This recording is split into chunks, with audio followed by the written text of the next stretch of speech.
Hello, and welcome to this session called Ask for What You Want, where we'll be talking about finding the words to speak up for your needs, your wishes and preferences, even when it feels hard. So, my name is Arabella Tresillian, and I'm a mediator, a conflict mediator, and I help people resolve their disagreements and their disputes. And one of the most important things that I can teach people or help people to develop are the skills around asking for what you want. Very often we find ourselves in conflict when actually what we've been avoiding doing is asking for what we want in a clear way. So, this is part of my series on collaborative dialogue. So I have 5 pillars of collaborative dialogue. And so far on our series, in previous sessions, we've looked at pillar 1, own your conflict style. And pillar 2, keep the brain in mind. Pillar 3, pivot to a future focus. And today we're looking at pillar 4, ask for what you want. So in today's session, we'll explore how to understand why people often struggle to ask clearly for what they want. It's not an easy thing. We'll explore how to recognize unhelpful patterns like mind reading, over-explaining, problem-focused talk. We'll learn how to open conversations in a way that builds trust and rapport. We'll talk about practicing making clear, direct requests using a simple, effective phrase. And then we will look at putting it all together and applying a structured, non-violent communication approach to ask assertively without being aggressive or passive. So you're welcome to bring to mind a current or a past situation that you have been or are experiencing. If you like, that's an optional way that you can engage with this. Otherwise, feel free just to listen to it theoretically, and hopefully you'll get to apply some of these ideas or add them to your own toolkit. So let's start with this idea that we humans are not always very good at asking for what we want. To do so can feel fraught with difficulties or peril. And many of us are not actually given a kind of toolkit to know how to ask for what we want. And so instead, sometimes we may remain silent, hoping that the other person will psychically know what it is that we want or need from them. And we can be terribly upset when they don't. Somehow we think it's a sign of love that someone will kind of read our mind and answer our needs without us saying anything. However, conversely, we can sometimes overwhelm our listener by telling, explaining, or describing at length. So I've said, thank you for coming to my TED talk. So TED here stands for telling, explaining, and describing. And those can be really helpful factors when we're in dialogue. But if the other person hasn't asked us to tell, explain, or describe, if we haven't set up the conversation, they may not be in a good place to hear it or to respond to it. Likewise, sometimes we think that if we describe the problem enough to the other person or loudly enough to the other person, that they will, as a result, magically come up with the solution and also be motivated to deploy that solution on our behalf.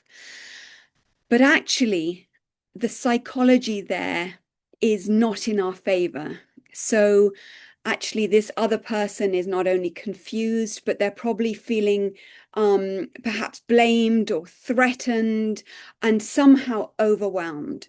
And I think this is one of the reasons why we find it hard to ask for what we want, because sometimes we worry that the other person will get triggered or will feel attacked, or will ignore what we say.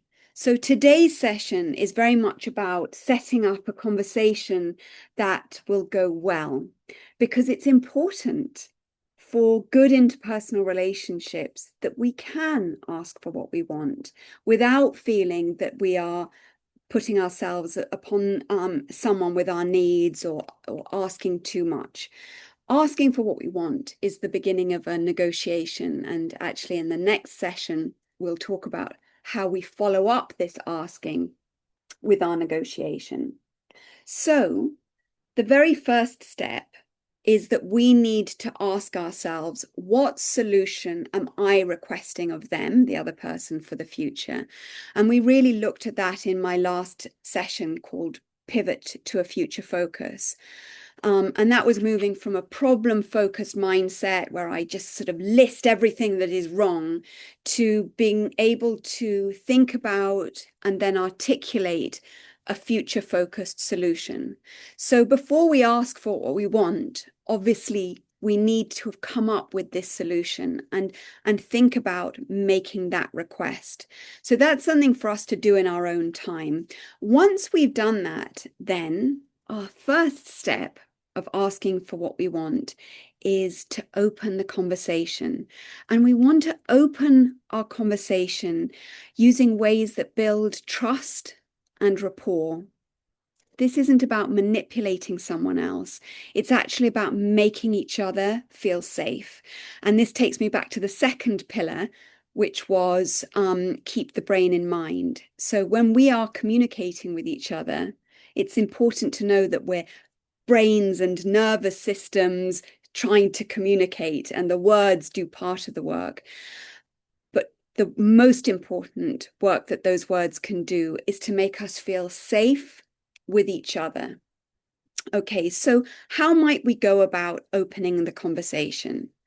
Well, there's some really helpful research on the way that our brain reads communication. And Dan Siegel and Tina Bain Bryson looked at the no brain and the yes brain in the workplace, and how we can say things that, as it were, spark a no brain reaction in someone else.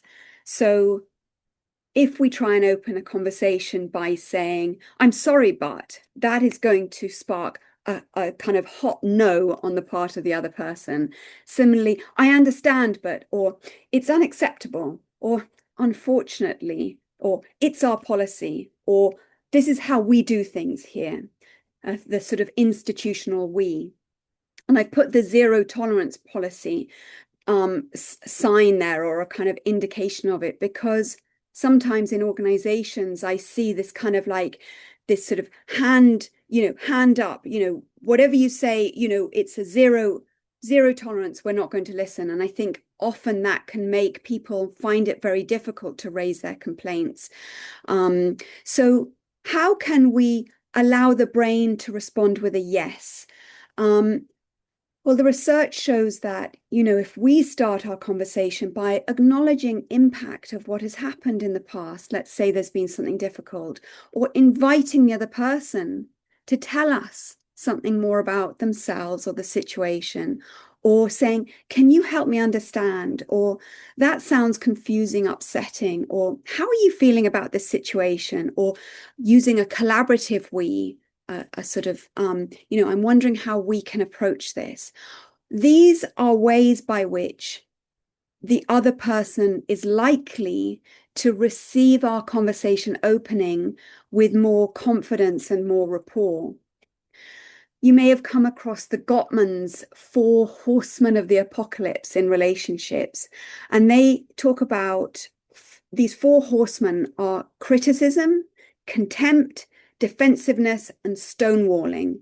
So they looked at romantic relationships, and they saw that those 4 horsemen really made a lot of difficulty in relationships, and could sometimes point to the likelihood of that couple splitting up. Instead, they and other researchers have encouraged us to use a gentle start-up to our conversations and to build a culture of appreciation of the other person, to take responsibility for our part in any difficulties, and to use physiological self-soothing. So in that instance, instead of like just blocking the other person, that we look after our own nervous system, our own needs, and then that other person can co-regulate.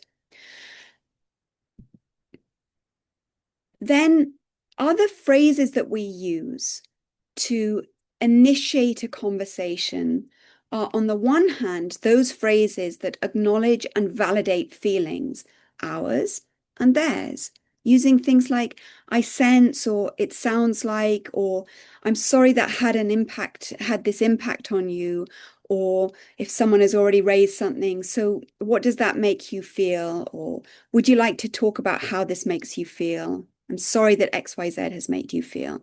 So this is in particular in an instance where there's kind of friction between you both, all right? And certainly ask for what you might be something totally out of the blue.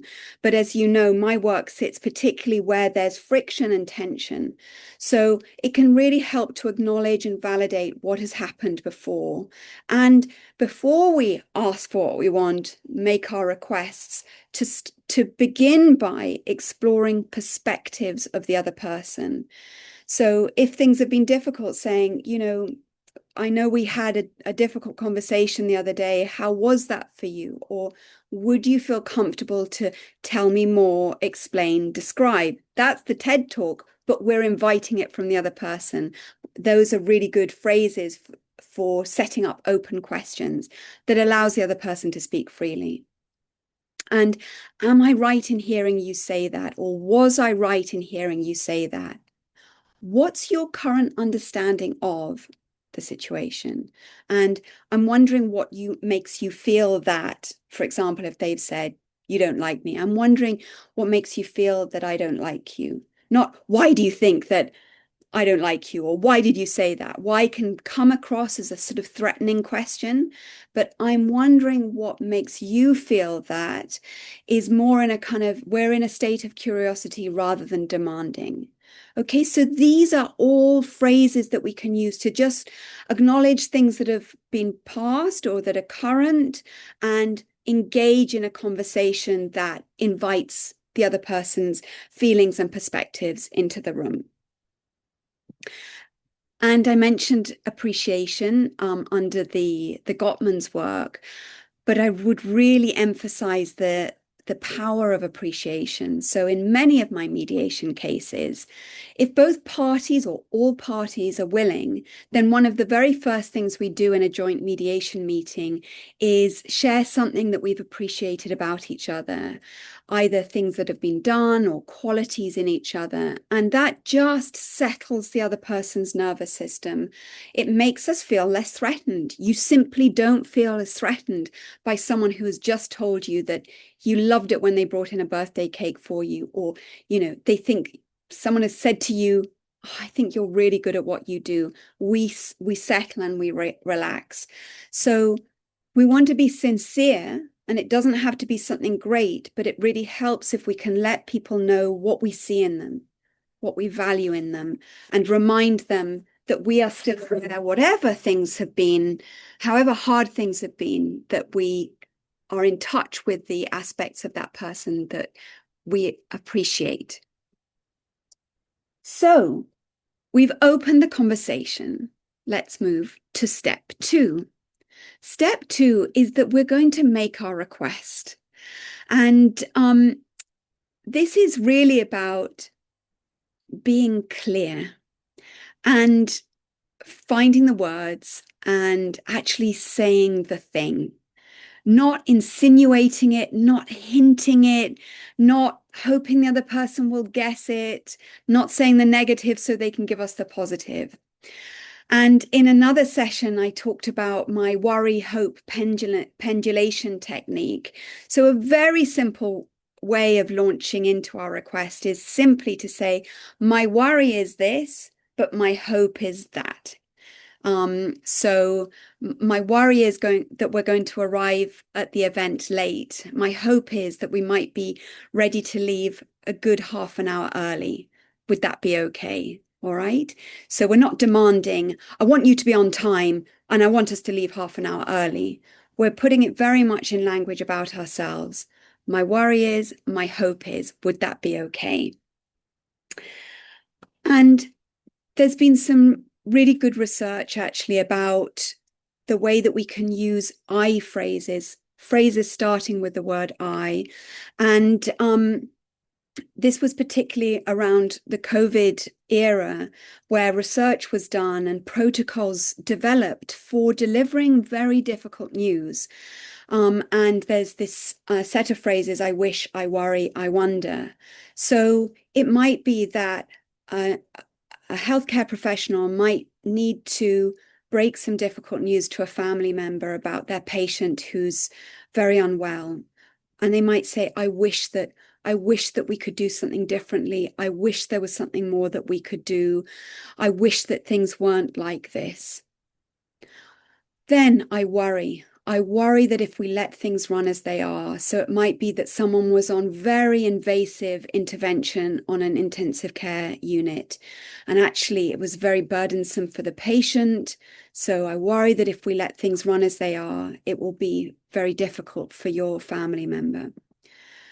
And then I wonder on that basis if we can explore some alternative options. So you can see the softening of that initial phrase, I wish that it weren't like this. I worry that if we continue, these will be the consequences. I wonder if we can explore some alternative options. They're tentative, but also they're signaling very gently the reality which is faced. Similarly, some more phrases. Would it be helpful if I gave you more information? And then, would you be willing to? And I'll come back to that again. And would you feel comfortable to tell me, explain, describe a little bit more about? And that's that inviting the TED talk from the other person. And the open question, how would you feel about? And that's really important because sometimes we can get stuck in explaining to other people and describing, but we've got to give people the opportunity to kind of buffer and respond to what we've said so far. So how are you feeling about what I've said so far? Or how would you feel about this option that I've described? We're avoiding overwhelming somebody with explanation, and we're giving them the opportunity to respond. And believe you me, if you give people the opportunity to respond, they're very likely to do it. So of all of these phrases I've just given you, there's one key phrase. If there's any phrase to take away from this session, it's this one that really is an opener when it comes to asking for what you want. And the phrase is, would you be willing to? And it was Professor Elizabeth Stokoe, pictured here, who did research and found that the phrase, would you be willing to, has a different effect than other phrases. So she did research around conversations in high stakes situations. So, for example, where someone was experiencing a mental ill health crisis and was in danger themselves and was, for example, on the phone to some support workers. So what could the support workers say to help the person who was very unwell in that instance to come away from risk-taking behavior? Similarly, she applied the same research to people entering mediation, which of course I'm very interested in, because often people are reluctant to enter a mediation process. They're not sure what it is. And what she found is that mediation agency would speak to people who had been referred for mediation and say, how would you feel about coming in to meet the mediator? And the person on the end of the phone would often have many reasons why that wouldn't be a good idea, or why they didn't want to, or why they thought the other party, it wouldn't be worth getting involved in mediation with them.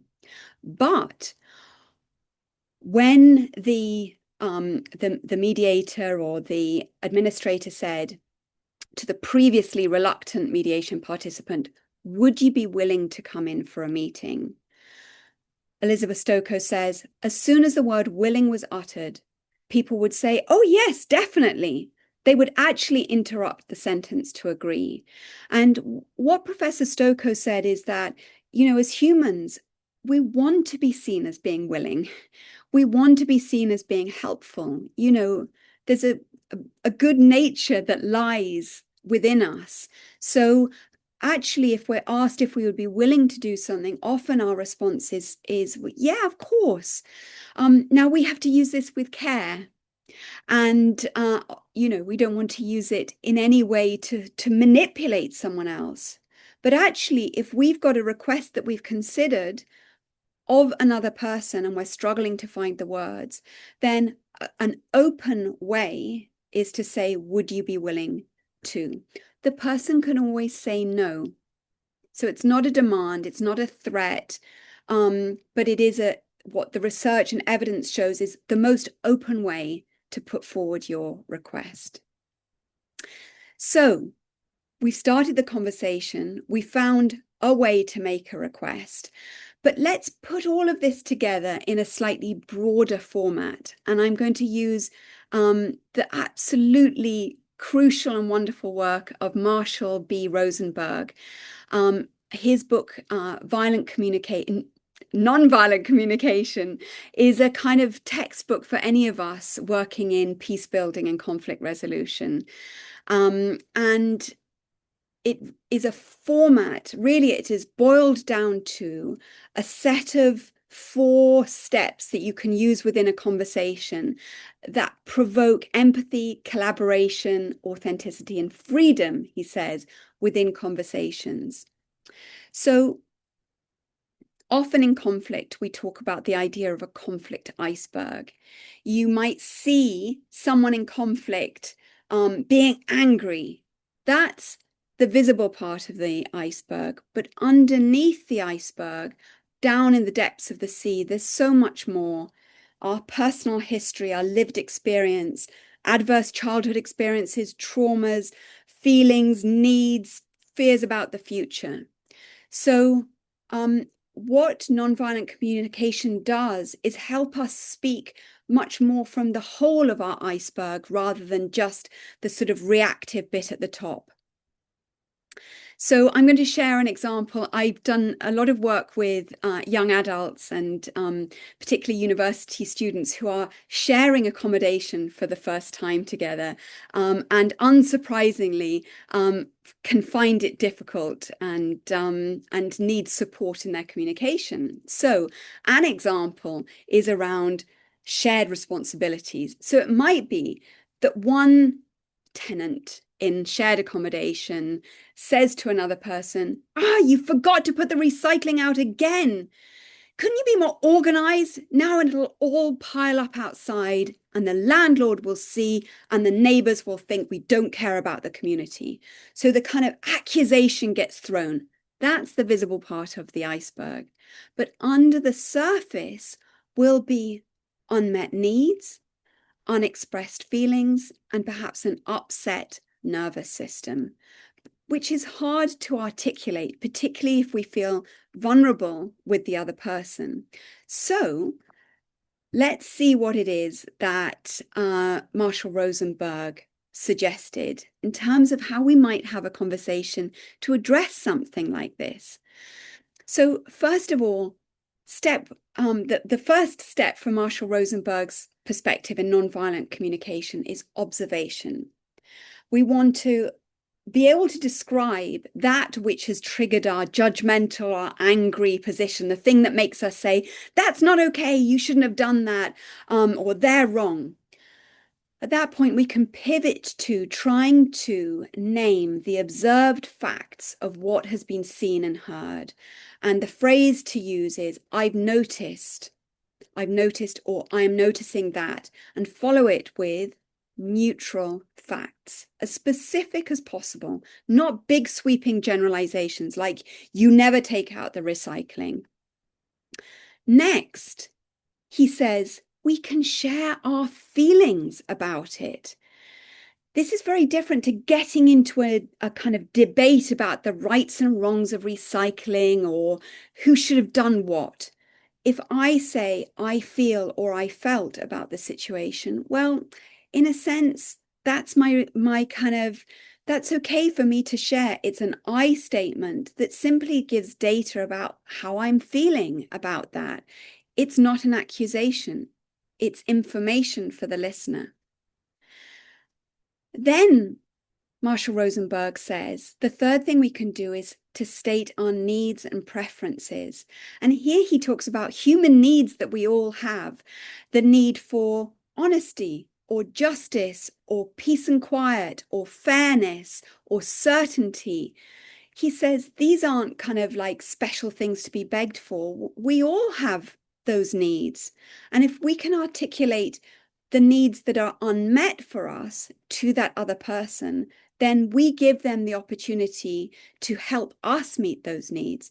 They're not responsible for meeting our needs, but we are responsible for articulating our unmet needs and inviting people to help us meet those needs by simply saying, I need, or I needed, or I would prefer it if, or, we can say, it's important to me. Those are all ways of expressing our needs. And then he says, we follow it up with the request. And we can add an offer as well to make it more balanced. But this is where we might say, would you be willing to, or would it be okay if, or how would you feel if I, how would you feel if you? And that offer might be framed as something like, would it be helpful if I? And then we just leave that as it is. Let's put this into an example. Let's go back to the bins not having gone out. So our first duty is to take care of the fact that we feel aggrieved. So we notice the bins didn't go out. We apply self-compassion.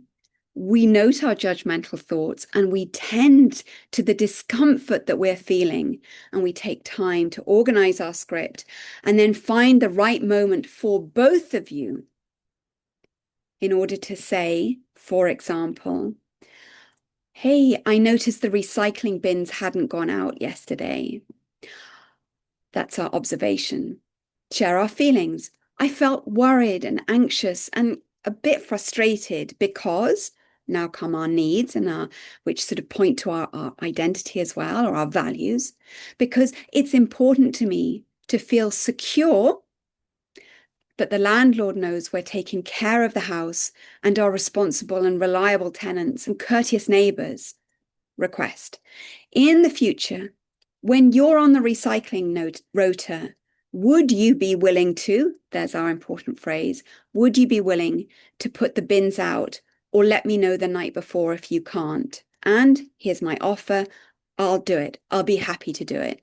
So in other words, here we're really saying it's not that we hate the person who didn't put the recycling out. It's that in our heart, we feel it really important that our landlord and our neighbors don't see us stacking up lots of, a month's worth of recycling, and that we're good neighbors and that's what's important. And so would the other person let you know if they couldn't, and you'll do it. So that's where sharing our feelings and our needs really helps soften, but clarify and underpin our request. And a request is always only that. It's the beginning of a conversation. And you can see that this phrasing here allows the person to say no. And if they say no, then we have really important data. We can go away and say, well, do you know what? My need for security and being seen as responsible, reliable, and courteous still exists. How am I going to meet that need? And I don't know, I might set my alarm to get up early on recycling days and put it out myself if it hasn't gone out. But I'm choosing to deal with the issue rather than lock horns with the other person. That this doesn't mean that we have to let other people kind of get away with things all the time. But if your request is declined, that gives you the opportunity to think about your strategy and to think about your ongoing relationship with that person in a way that allows you to meet your own needs and protect your own values. And it's a more transparent way than either attacking or not saying anything or chuntering or talking to other people about how, aggrieved you are or how bad the other person is. You've done that person the real courtesy of putting your request forward. And that is really the best that you can do and the fairest thing you can do. So, step 4 is to leave silence. So, no hedging, no justifying, no explaining, and no apologizing for your request. And that really is often one of the hardest things to kind of keep a grip on. We want to fill those 2 seconds of silence that follow our request. We feel uncomfortable, but actually those 2 or 4 or 10 seconds of silence are needed for the other person to process what you've said. And if you interrupt it, A, they can't process your request, and B, by every moment that we kind of justify and explain, we're watering down our request. So this is a very simple step. Drop your request and then be quiet. If it feels uncomfortable to be quiet, then count to 10 internally. Keep looking, keep smiling, and let them have time to find their response. So, let's just put a couple of examples. I used a sort of a household example before, but what about in the workplace? And I hope you enjoy my computer-generated artwork here. I love the sign in the background on this image that says, "Teamwork makes the dream work." But here we've got a colleague leaning over the table threateningly saying, "You never help with the workload." So without NVC, nonviolent communication, we can feel like the only thing to do is to make accusations. But remember, in our orbit, what we're trying to do is describe what we've seen, let the other person know how we feel about it and what it is that we're experiencing as an unmet need, and then put our clear request. So in NVC terms, we might say, "I've noticed I've taken on the last 3 client presentations alone." Yeah, so 3 is specific. Alone is a fact. That's our observation. I feel overwhelmed because I need support and collaboration to feel good about work, or, that's us stating our need. Then the request, "Are you willing to lead the next presentation?" And what do we follow that with? We follow it with silence. Let them think about it and let them respond.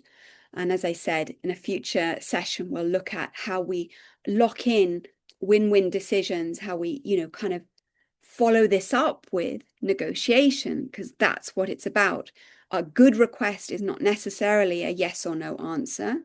It's the beginning of a negotiation with the other person, so that whatever is agreed, both people feel content with. That's what you want, more than just kind of like wrangling a yes out of someone or hearing a no and walking away. And what about dealing with missed deadlines? And again, the image showing the sort of like the dream of the workplace in all of the merchandise around: plan, execute, succeed, deliver results. But look here, where one colleague said to the other, "You're always late with your reports and it's ruining my schedule." Now, we hope in an instance like that the other person sitting at the desk will go, "Ah, I'm so sorry I've been ruining your schedule. I will be on time." But look at the listener. They feel deflated. They feel threatened. Probably they think, I don't care. How dare you stand over my desk in this way? And do you know what? I don't care about your schedule. You don't know what's going on for me, etc. So if we were to use an NVC approach to dealing with missed deadlines, we might say something more factual.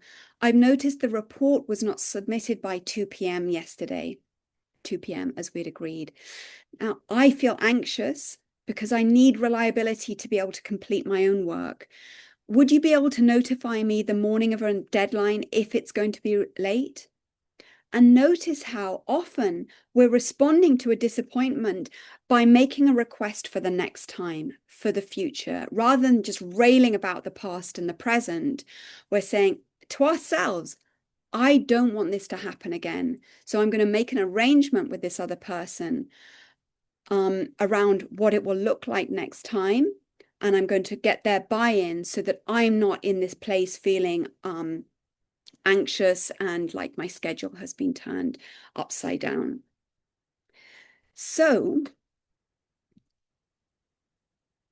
we have covered our 4 steps for asking for what you want, not to be confused with Marshall Rosenberg's 4 steps for an NVC conversation. But in this session today, we've talked about opening the conversation in a brain-friendly way, in a way that allows the other person's brain to go, this conversation is okay, I'm safe.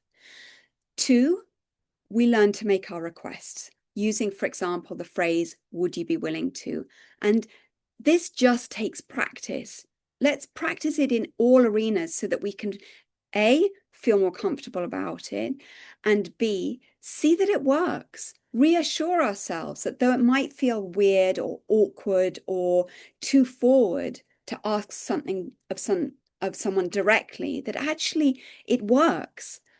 And then once we've practiced using that phrase a little bit, we can use the larger NVC approach where we state our observation, feelings, needs, and request and see how that goes. And number 4, we're remembering to leave silence after our request, to let the person process what we've said and respond to it in their own time. So next time, we'll be talking about locking in win-win decisions. And that's the negotiation part, which I really enjoy. And there are some great phrases that I look forward to sharing with you. So that brings us to the end of this session. Thank you so much for joining me today. Do keep in touch for future events. Find me on Substack, YouTube, and Instagram as Peaceable Arabella, LinkedIn, and my blog on my website. And also join the Peaceable community, which is a live hive mind for people facing, managing, or mediating conflict peaceably. So best of luck with asking for what you want in your own arena, and thank you so much for spending this time with me. Bye for now.